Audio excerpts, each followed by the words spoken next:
ما ورته ویلې چې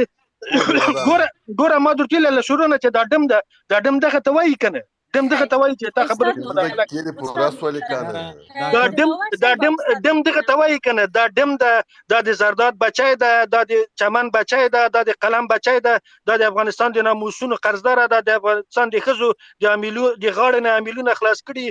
د سروبي د پاټک دا پټکی ده د پټکی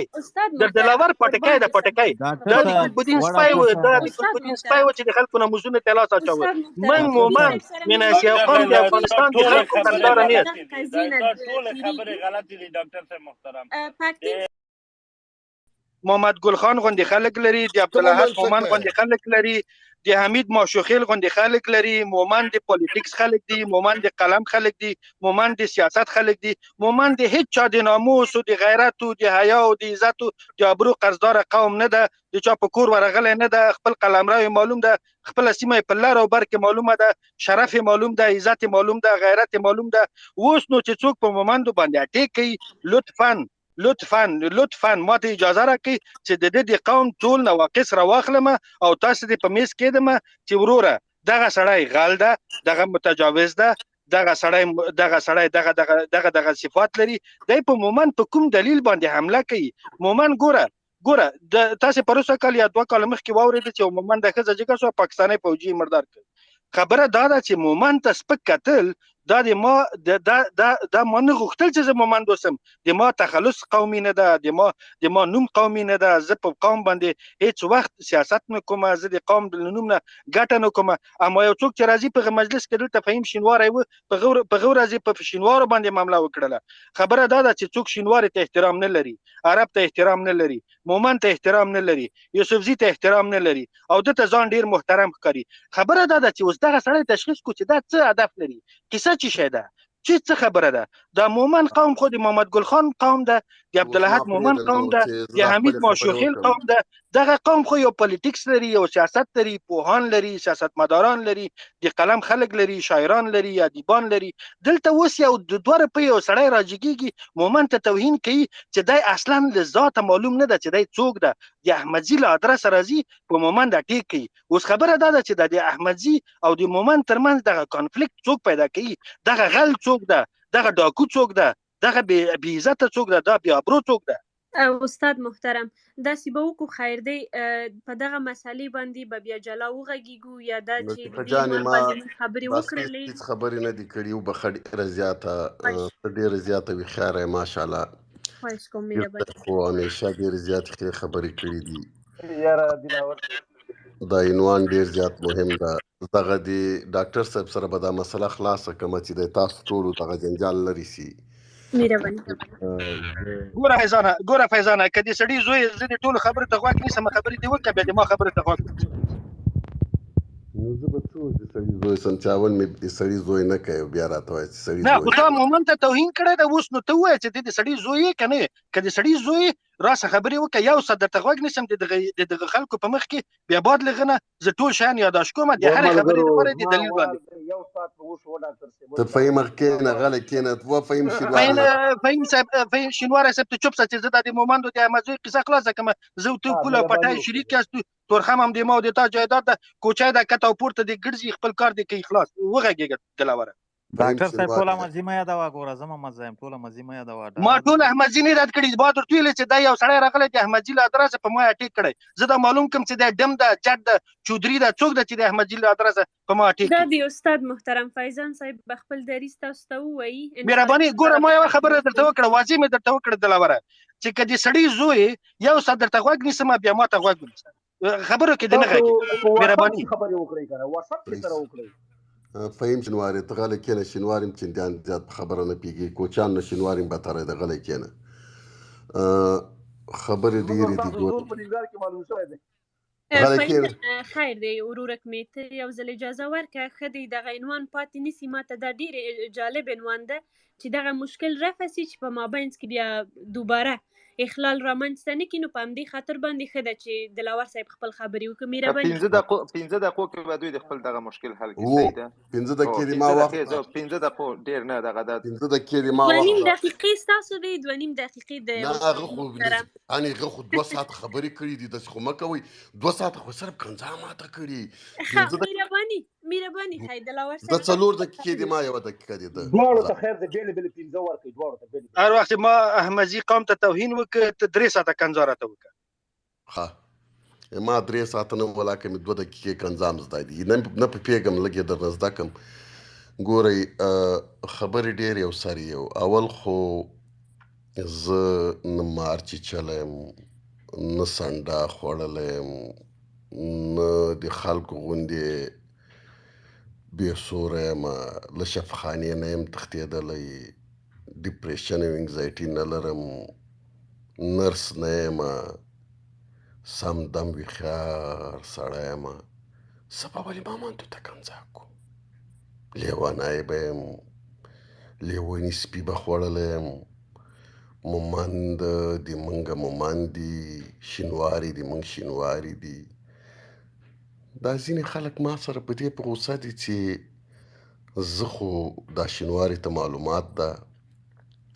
لال پورې نه نیولې یم، داسې په ګوشتې راځه بېرته یې خواته کامیو، همدا ټول دې پلو ته مومندرې خواته کوټ پټي کوټ چېرته چې مومند دي ټولو سره یې موږ هم ناسته ولاړه ده، مړی ژوندی مو ده. مومند چې موږ خبر نه یي، مومند مړی نه خوري له ډېر احترام نه، چې امزي راغلي دي غلي کېنئ چې ګډه مړۍ سره وخورو. مومند چېرته له موږ نه بغیر مړۍ خوري. شینواری او امدزی دا رقم ته سره دي لکه نوکه وورئ. که څوک نه پوهېږي که هغه د نازیانو دي، که د هسکې مینې دي، که د غني خیلو دي، که د دور بابا دي، که د اچین د پیښې خوړ دي. زه خو ګرځېدلی سړی یم. دا محمودي صاحب ډېر مشر سپین ږیری سړی ده، زه ډېر احترام ورته لرم، ډېر زیات احترام. دا چې کنځاوې راته کوي د همدې له وجې څه نه ورته وایم. یو ورځ په مومندو باندې خبره راغله، ما ورته وویل چې ته د کوم ځای مومند یې؟ هغه ځایونو نومونه یې غلط واخیستل. ما ورته وویل یا مومند نه یا دې په مومندو کې وخت نه ده تېر کړی. ولا وایي موږ خو په شمال کې یو، شبرغان ده که کوم ځای کې، او شمال هم د موږ افغانستان د پروا نه کوي، خو هلته چې څوک لږ وخت تېر کړي چې رښتیا خبره یې دلته به شمال ډېر پښتانه ناست دي، موږ نه دي نه خفه کېږي، هغه بېچارهګان ګرم نه دي، هلته هغه پښتو مښتو لږه ترې ګډه وډه غوندې سوې وه. نو هغه د مومندو په دې تاریخچې او په دې کیسې نه پوهېده، مومند یې هم نه پېژندل. هغه ما ورته ویل وروره ته خفه کېږه مه، دغه مومند چې دي دغه رقم خلک دي، ته په دې شیانو نه پوهېږې. کنځاوې یې راته وکړې. چې کنځاوې یې راته وکړې ما ویلې وی اول وار خو ما د ډاکټر رقمه غوندې خبرې ورسره وکړې چې پوه شوم سړی له شفخانې تښتېدلی. بیا هغې نه وروسته ما پرېښوده چې رښتیا خبره یې ما زه خیر ده افغانستان د خلک یې ډېر ټکولي راټکولي دي، نو طبعا ډېر خلک به اعصابي تکلیف کې پیدا سوی. موږ او تاسو حق لرو چې دغه رقم خلک ونازو، ځکه دا مظلومان دي، ځکه منټل هیلث کې چې څوک مشکل ولري دا داسې لکه په سترګو چې ړوند دي، لکه لاسو باندې چې شالي، نو پروا نه کوي دا چې ما ته هر څومره کنځاوې وکړي. زه دومره خفه کېږم چې دی خفه نه سي، یعنې کنځا دې مات وکړي خو چې دی خفه نه سي، بوج په را نه سي، ځکه د دوه ګولو په ځای ممکن شپږ وخوري. ښه نظیفه جانه ودرېږه، یوه دقیقه مې پاتې ده، یوه نیمه مې پاتې ده، نیمه دقیقه مې تا ته در وبخله. محمودي د موږ مشر ده، په سیاست کې دې ډېر نه غږېږي، ځکه چې سیاست ډېره سخته لوبه ده، د ما به هم ډېر سر نه په خلاصېږي، خو ما دغه 20 کاله کار کې کړی، ما ترې کنځاوې وکړي. مومند کې دې خبرې نه کوي ځکه دی مومند نه ده، په سیاست دې نه غږېږي، په پیږي نه، په طب دې نه غږېږي ځکه چې نرس ده. ټوکې ټکالې او کنځاګانې دې کوي، ولې دې نه کوي؟ دومره خولار چې نمونې کوی هم نه سو، دا دې کوي. یو او پاتې شو د عنوان په مورد باندې. عنوان دا د موږ د نظیفه جانې پلان جوړ کړی ده، افغانستان بیرته را جوړو، که تا یا د پیر صاحب خوښه بیا به پټ درته ووایو، دلته نه تشریح کېږي، ما وخت پوره کړي که بل وخت قربان دي سم دلاور صاحب، خیر اوسئ، ژوندی اوسئ. استاد محترم اوس اجازه ده مهرباني نظیفه جانې چې وغږېږم. مهرباني په ډېر درناوي ټول مجلس نه اول معذرت غواړم چې زه له داسې یو کس سره مخامخ شوی یم. ډېر معذرت غواړم، ډېر ځان راته ټیټ ښکاري. کیدای شي زه له نفس نه هم ټیټ واوسېږم. د یوه شفاخانې کارکوونکی چې دهلیزونه پاکوي، فکر وکړئ چې زه هغه کس یم چې د مریض چټلي پاکومه، د مریض میزونه پاکومه، انوارۍ پاکومه او دهلیز پاکومه. فکر وکړئ زه داسې یو لیول کې یو سړی یم. اما خبره دا ده دلته فهیم شینواری د دې خبرې شاهد ده چې دې سړي خبرې کولې او مستقیما په مومندو باندې اټیک وکړ، ډېر سپکې وکتله. اول یو څوک چې دروند دي، له جایداده دروند دي، له قوم نه دروند دي، له کورنۍ دروند دي، پلار او مور یې صحیح مړۍ ورکړي او دې ته تربیه او تعلیم ورکړي، ټول انسانیت ته احترام لري. که هغه نرس ده، که ډاکټر ده، که مومن ده، که شینواری ده، که عرب ده، که تاجک ده، که ازبک ده، که هزاره ده. د ما مور و پلار ما ته ښودلي چې انسان ته من حیث انسان احترام وکړه. دا چې هغه څه جاب لري، څه وظیفه لري، څه کوالیفیکاسیون لري، څه قابلیتونه لري، څه وړتیاوې لري، هغه تا پورې اړه نه لري. هغه د خدای ورکړه. یو څوک یې پروفیسر پیدا کړی، یو څوک یې غني پیدا کړی، یو څوک یې عبدالله پیدا کړی چې شپه ورځ به ویلې نه منم، یو څوک یې ملا غیبت الله پیدا کړی چې ټوله دنیا ورپسې لګیا ده چې د خدای روی وګوره، یو عکس دې راوښیه، دی یو عکس ورته خپل نه ښیي. خبره دا ده چې دلته په قوم باندې اټیک چې وسه، زه د لومړي ځل لپاره مجبوره شوم. پیر صاحب د دې خبرې شاهد ده، شینواری د دې خبرې شاهد ده، فهیم شینواری، چې زه مجبوره شوم خپل قوم مې ښکاره کړ. ورته مې ویل چې ته دا 50,000 جریبه چې دلته لرې او د مومن قوم ته چې توهین کوې،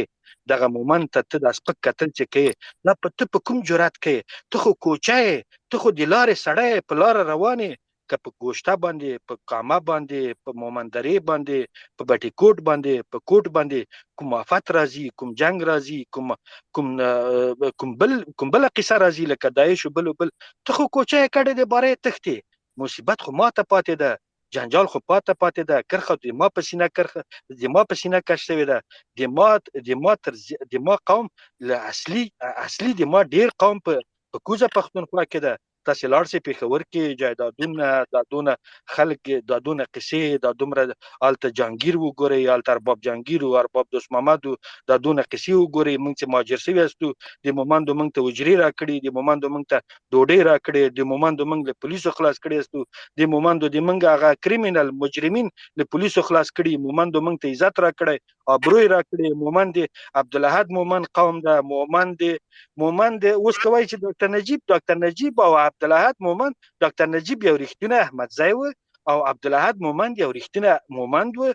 محمد ګل مومند هغه کس و چې د پښتون خپلې خاورې خوړلې، خپلو چټلیو کې ګوتې وهلې. محمد ګل مومند ته هر سړي ته 100 جریبه مځکه ورکړه، لکه دغه غوندې دلته چې ناسته، دغه غوندې خلک یې بوتلې، هغه یې خانان کړه، هغه یې ملکان کړه، هغه یې د شبرغان چښتنان کړه، هغه یې د تخار چښتنان کړه، هغه یې د افغانستان چښتنان کړه، هغوی ته افغانستان ورښوده. هغه د محمد ګل مومند چې نن افغانستان څوک تجزیه کولی نشي، محمد ګل مومند چې د دې افغانستان هویت رامنځته کړ، محمد ګل مومند چې نادرخان ته ورته ویل چې د سقاو زوی زه یې ادامومه، ته یې مه اداموه، تا ورسره قرآن امضا کړی ده، اما زه یې ادامومه، ولې ادامه یې؟ ده ورته ویلې چې خزانه یې لوټ کړی، د خلکو کورونو ته ننوتلی، د خلکو په ناموسونو یې تجاوز کړی، د سقاو زوی قابل دی اعدام ده. زه باید دا له 21 کسانو سره اعدام کړم. دا د محمد ګل خان مومند سیاست و. محمد ګل خان وزیر د دربار و. محمد ګل خان د افغانستان بنسټ ایښی ده. محمد ګل خان د افغانستان افتخار ده. مومن قوم پالیټکس لري، سیاست لري، نرخ لري، نوا لري. تاسې د مومن سیمې ته لاړ شئ، ورته وایئ زه مسافر یم، زه کابلی یم، زه تاجک یم، زه ازبک یم، زه هزاره یم، زه هندو یم. تاسې د مومن سیمې ته یو ځلې ننوځئ، بیا وګورئ، د مومند عزت وګورئ، د مومند آبرو وګورئ، د مومند شرف وګورئ. که مومند د تا ناموس ته وکتل، که مومند د تا جیب ته وکتل، که مومند د تا کوم نوع ضرر ته پېښ په خدای، په قرآن، په رسول، والله بالله په ثم تله چې زه تاوان درته درکوم. ما ته د ما اکسیر یو دقیقه نصیبه جانې، اکسیر نادر اکسیر د ما پنجشیری استاد و. چوپ سه و ډمه، چوپ سه ما درته ویلې چې ډمه چوپ سه، د ما خبرې د تا خبرو کې زه ونه غږېدم. نادر اکسیر د پنجشیر د ما استاد و. د ما ته راته ویلې چې زه پاکستان ته مهاجر کېدم، په لالپوره باندې واوښتم، ځوان هلکان و، د ما پیغلې نجونکیانې لورانې وې، ښځه مې وه، دې هلکانو به یې داسې ټیټ کتل، د ما لورانو ته یې نه کتل، د ما عزت آبرو ته په درنه کتل. دغو خلکو دا به څه رقم مخلوق ده؟ فهیم جان یو ځلې ما ورته ویلې چې ګوره ما درته ویل له شروع نه چې دا ډم دغه ته وایي کنه ډم دغه ته وایي چې تا خبره ډم دغه ته وایي کنه دا ډم دا د زرداد بچی ده دا د چمن بچی ده دا د قلم بچی ده دا د افغانستان د ناموسونو قرضدار ده د افغانستان د ښځو د غاړې نه امیلونه خلاص کړي د سروبي د پاټک دا پټکی ده د پټکی د دلاور پټکی ده پټکی دا د ګلبدین سپی و چې د خلکو ناموسونه ته لاس اچاوه من مومن من اسیا قوم د افغانستان د خلکو قرضدار نه ټول خبره غلطی دي ډاکټر صاحب محترم یو دقیقه پاکتین صاحب قربان دې سم خیر دی استاد محترم او دلاور صاحب ستاسو دواړو نه ډیره مننه کوم چې تاسو دواړو خپل خبرې وکړلې زه ستاسو د دواړو نه خواهش کوم چې دغه مسله هم دلته وتړئ ستاسو کشره خور یم زه تاسو ته ستاسو علمیتونو ته ستاسو شخصیتونو ته ډیر احترام لرم تاسو باور په خدای وکړئ چې دغه سپیسونو ته چې زه راځم فقط په همدې خاطر راځم چې تاسو نه زده کړه وکړم تاسو نه زه تجربه ترلاسه کړم ځکه افغانستان آینده چې د موږ نوي نسل ځان ونه ښورو نو خو نه کېږي په بل رقم باندې او نوي نسل کې یو شی مقایسه کته د قوم مومن قوم ته من هسې انجلي نه نوځه او بیا زرداد خیلو ته نه نوځه د دواړو مقایسه کته چې د افغانستان اقوام تاسو باور په خدای وکړئ چې هر قوم افتخارات لري دغه چې تاسو زموږ د مومن محترم قوم په هکله باندې خبرې وکړلې زه همیشه مطالعه کوم همیشه مختلفو ولایتونو ته ما سفر کړی د افغانستان 40 ولایتونو ته حتی زه چې به تللم ولایتونو ته ما هوټل کې شپې نه کولې همالته زموږ د همکارانو کورونه یا خپلوانو کورونه یعنی ما ته خپل د خور د لور په سترګه باندې راته کتلې ده زما عزت کړی ده او ما خپل همکارانو سره داسې وخت تیر کړی لکه د یو فامیل غړي نو ما ته د افغانستان ټول اقوام معلوم دي خو خیر نن شپه تاسو زما په سترګو باندې چې تاسو یو افغانه خور یم دغه زما پوړنې ته وګورئ د دغه موضوع څخه به مونږ او تاسې تیر شو په دغه عنوان باندې به خبرې وکړو او د نورو ورونو څخه هم خواهش کوم زه مومن یم نرخ لرم حساب لرم کتاب لرم ته چې وایې چې دغه ته چې وایې که نه ته چې وایې چې چوپ شه زه دې مرزه قربان دې سم نه ډیره مننه نور دغه مجلس وتړل شو نور څوک په خبرې نه کوي چې هر چا خبرې وکړو هغه بلاندې غورځو څنګه همداسې خوښه دې ده نجیبه مهرباني پیر صاحب بالکل چې دغه موضوع باندې نور خبرې وکړو د ټولو ورونو څخه مننه کوم دغه موضوع باندې به خبرې راواخلو پیر صاحب مهرباني صحیح ده شینواره صاحب راځو تاسو ته 3 دقیقو کې د خپل خبرې راټولې کوي مستقیم په عنوان باندې او بیا به راسو